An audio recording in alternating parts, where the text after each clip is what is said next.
I am a 26 years old female. Me and my fiancé, he's 28, been engaged for 4 months. We're planning on having our wedding on October 18th. My future mother-in-law kept annoying me and sending me suggestions for choosing the right wedding dress, and said that she knew better and tried to get me to approve of wedding dresses that she chose. And when she couldn't enforce her decision, she demanded that I take her with me to buy my wedding dress so she could have an opinion. Before I went shopping, I called her to ask if she wanted to come, but started making excuses about how busy she was with my sister-in-law. I went shopping with my mom and I was able to find a really nice dress, although it cost me a little over what I saved up for. But it was worth it.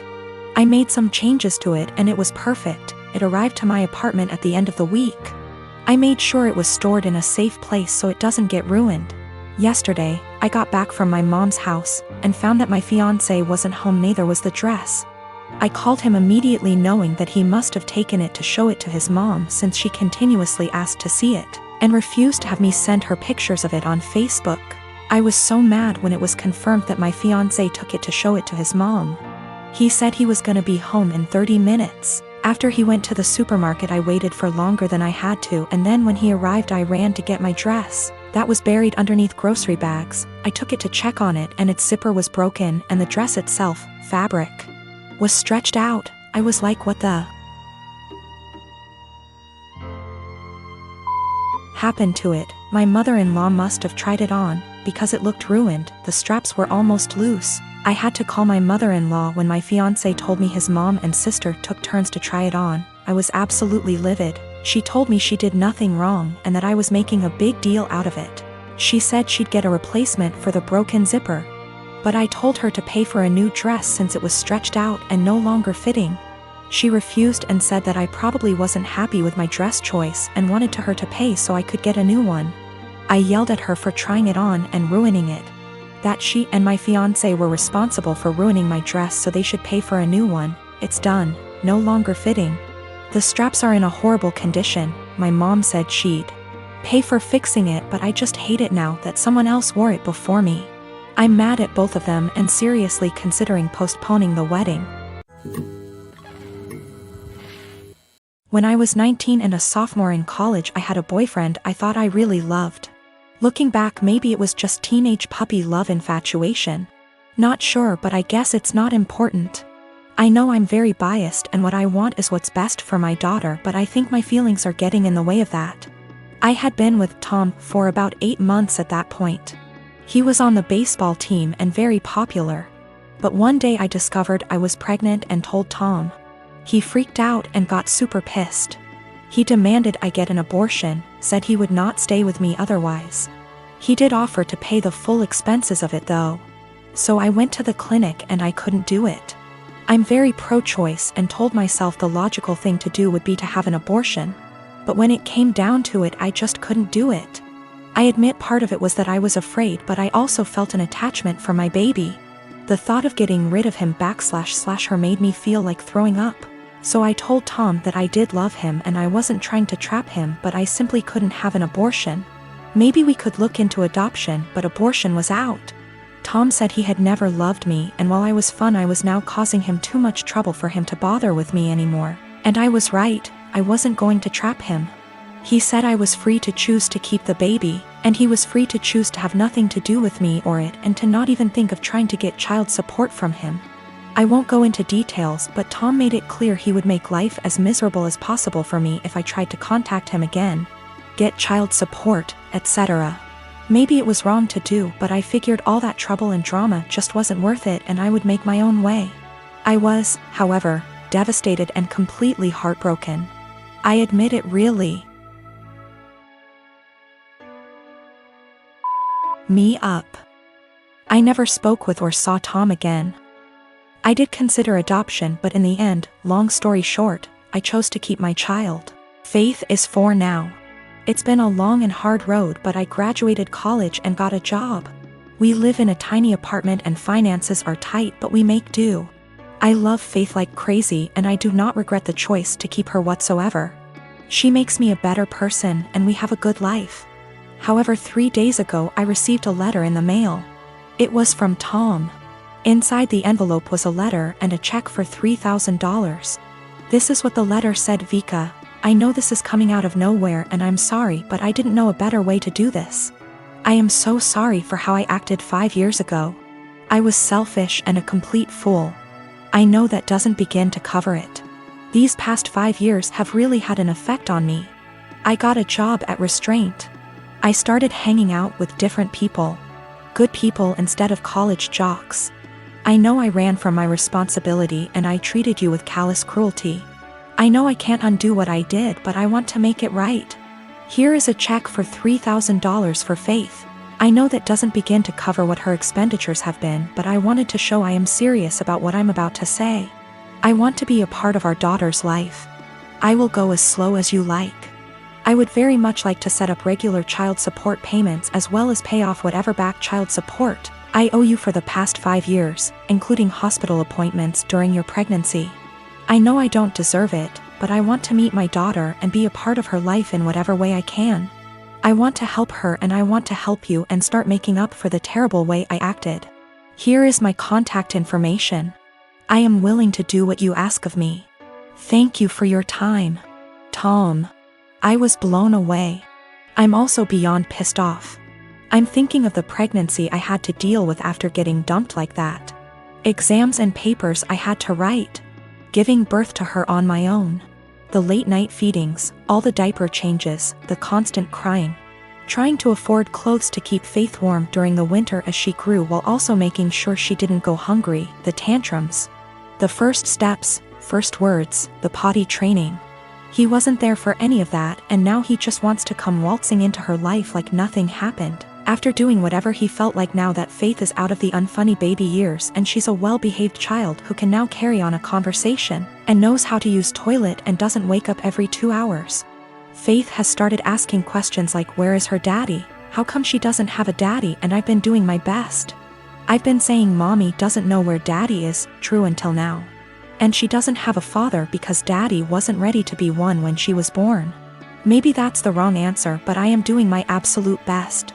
I'm thinking of how Tom hurt me and bailed when life got hard. I can't stand the thought of him doing that to Faith. She's a sweetheart and quite sensitive. She doesn't understand unkindness. She makes friends with everyone and is very innocent. I've done my best to teach her to be a calm, kind, respectful person and everyone loves her. However, I do know she needs a good male role model in her life and I do feel guilty for not having one for her. I haven't had a boyfriend or dated since Tom because all my energy and focus has been on graduating college, getting a job, and being a good mother to my daughter. I never really thought about Tom much after Faith was born, but now that I am with this intrusion into our lives, I think I hate and despise him. I want him to just go away. I wanted to not even cash the check and to tell him to take his money and shove it, but my parents and close friends reminded me that that is Faith's money and she is entitled to it, and I agree. At minimum, I want to get some child support going because Faith deserves all the financial assistance and opportunities she can get. However, I know if I get regular child support, Tom will want to be in Faith's life, and frankly, I don't want that. I don't want him to hurt her and bail when life gets hard, because it is when you have a kid. I also feel like he doesn't deserve her. 4-year-olds are a lot more fun than infants. How convenient he suddenly shows up and wants to be a dad when the hardest part is out of the way. But I honestly do want what's best for Faith. I think she deserves to have a good daddy. I just don't think Tom is. I think Faith is better off having no dad than a bad or half-assed one. She deserves the money. But am I right to take the money and not give Tom any access to my daughter? I can't stand the thought of him hurting her. The thought of dropping her off at his house where I don't have access to her makes me want to scream and run away. Am I out of line for taking Tom's money but saying that's as close as he will ever get to her? I am not convinced in the slightest he has changed. I feel like this is guilt money and I want to throw that check in the trash. But it's Faith's money, not mine. Faith and I have a good life and I feel like Tom is going to ruin that. But is it right to keep Faith from her biological parent when he has sent the money? I hate feeling like I owe her him because of that. P.S. College boyfriend dumped me after I got pregnant and threatened to ruin my life if I tried to talk to or get child support from him. Almost 5 years later, I get a $3,000 check in the mail and a letter apologizing for what he did and saying he wants to be a dad.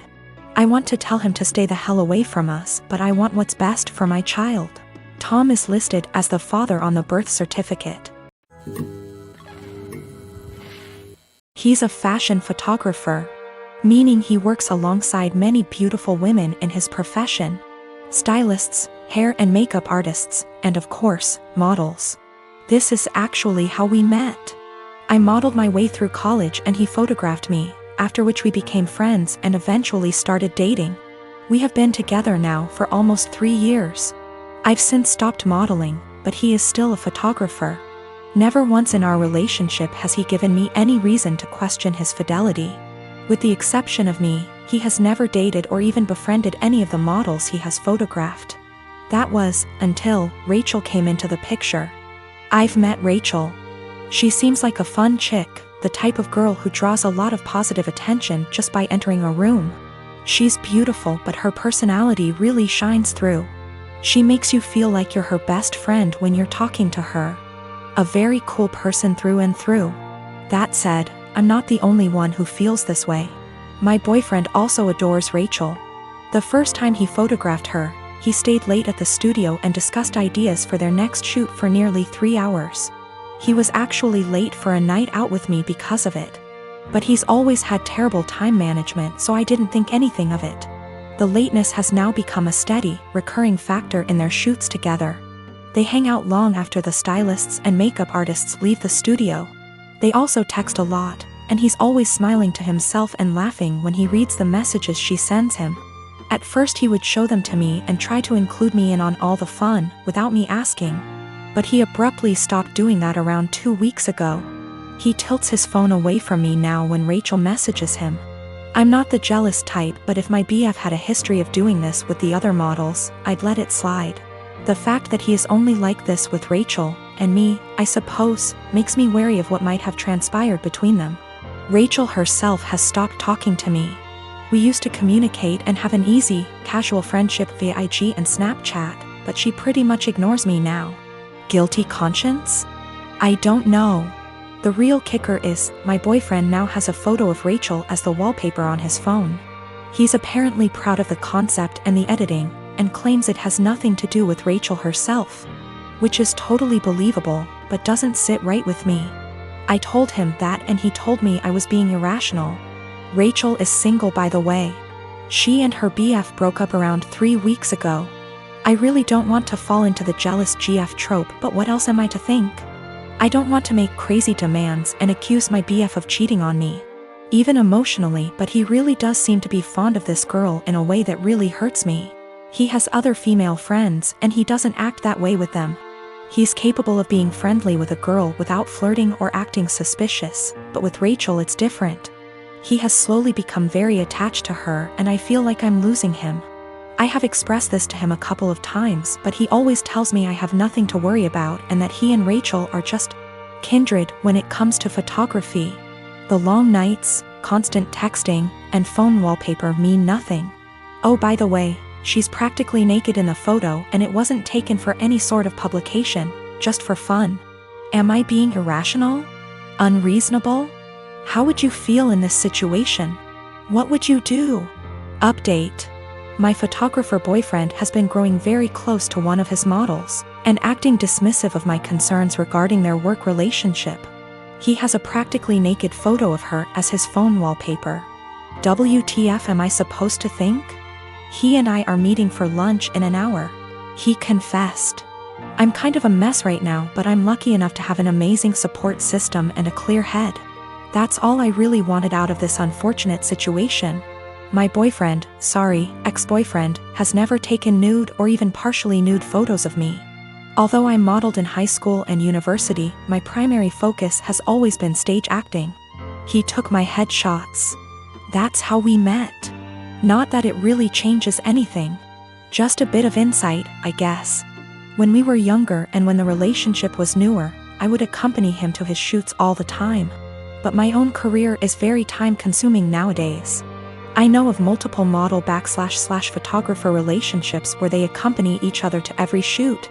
And I've nothing against doing that, but I personally would rather just trust that my SO is on their best behavior. Obviously what happened here kind of squashes that, but I stand by it. If I have to be there in order to make sure my so faithful, chances are they'll find other ways to cheat. Okay, now for the good stuff, or I guess, the bad stuff.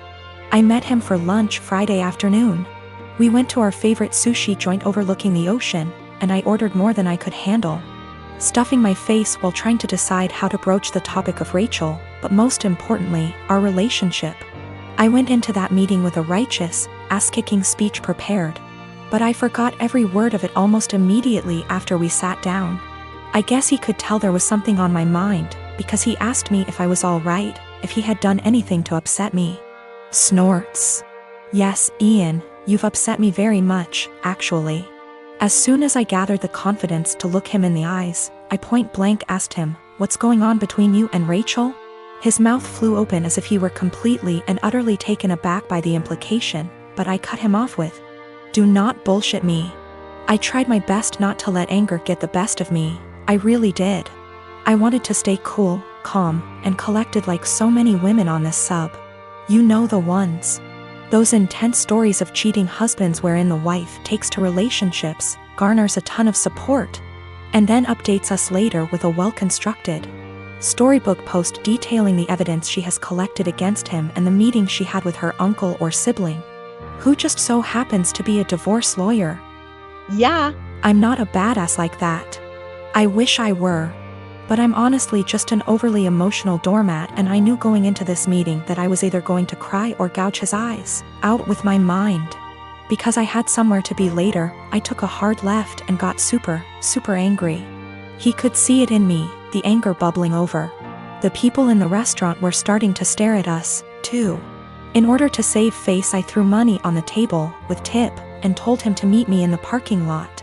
If I'd had a switchblade on me, I can't say for certain I wouldn't have channeled my inner jet and beat his to the pavement. Kidding.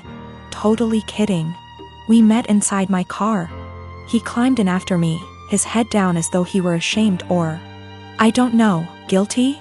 I asked him how, and he explained everything to me. No preamble whatsoever. The moment he met Rachel, he felt some type of way towards her. He couldn't tell whether it was just a silly crush or something more, but he knew she felt it, too. How cute. They kissed the first night they met. The night he nearly stood me up. They had crazy, emotional, forbidden intimate the night she and her boyfriend called it quits. And they've been ever since. He mentioned he has always used a condom with her, but I don't care. I'm getting tested. I should mention Rachel was the one who was broken up with in her previous relationship. I don't know why or how. I didn't ask and I don't care to know. Funnily enough, Ian said he doesn't want to be with Rachel, he wants to be with me.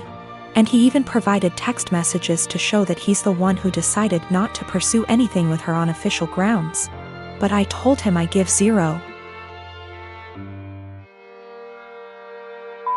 about what he wants. And unless he can go W//O his eyes, he should get the out of my car and erase me from his mind before I erase him. I literally said that. In any case, I went home later that day and drank a lot. My friends and family, and most of Ian's friends and family, have rallied around me in support. I guess he told his mother we broke up and how it happened, because she called me this morning and said she's disgusted with her son and that if I need anything at all, she's always there for me. For real, I'm going to miss his family. They're good people. The best people. This is my first adult breakup, by the way. The type of breakup where you're required not only to break up with your so but with their family and friends, as well. These people you've spent so much time getting to know and growing to love, are suddenly not in your life anymore, and it's, well, it's kind of daunting, really. Daunting and sad and infuriating all at the same time. So, that's the conclusion to this story. That's what happened. P.S. He admitted to cheating with Rachel and then I dumped his. So far, his mother, his teenaged stepbrother, and 2 male friends of his, have reached out to me saying how disgusted, ashamed and embarrassed they are on his behalf. On top of 3 mutual friends. It hasn't been 2 days yet. I am a 24 years old female. I am the product of my mom having an affair. Fortunately, my dad decided to forgive my mom and keep me, and I had a pretty good upbringing. But I don't really look a lot like the rest of my family. I'm the only redhead, among other things, and I did ask questions of why am I the only one with? When I was 17, my mom took me out for ice cream and introduced me to my bio father. She said that she felt I was old enough to know the truth, and explained about her affair, while also making me promise I wouldn't tell my older sister, she's 27 in the present, and hammering home along with my bio father that he'd never be part of my life and didn't want me. It was a lot, I won't lie, but I learned to suck it up and move on with my life. Fast forward to the present. My big sis has always gravitated towards older men. We like to joke that it's the result of too many George Clooney movies growing up. And 2 months ago shared a picture of herself and her new boyfriend, who, to my shock, turned out to be my bio father. I debated what to do for a couple of days, then ultimately decided she needed the truth and told her. My sister did not take it well and dumped him, but she wasn't angry with me. Honestly, by now she's kinda amused, says that she's my mom and has extra power to boss me around now. My mom, on the other hand, is furious. She says I divulged something that wasn't my secret to share, and that I had no business telling anyone. That since bio father isn't related to my sister, it didn't matter if he dated my sister, and it wasn't like they were talking marriage anyway. It's been 2 months and she's still angry, still snide. Calls me a traitor and finds excuses to make loud comments about how I can't be trusted with anything private or important, so beware. At the time I thought I was doing the right thing, but I've never seen my mom this angry before. And she's sustained that anger for 2 solid months, so I'm starting to worry.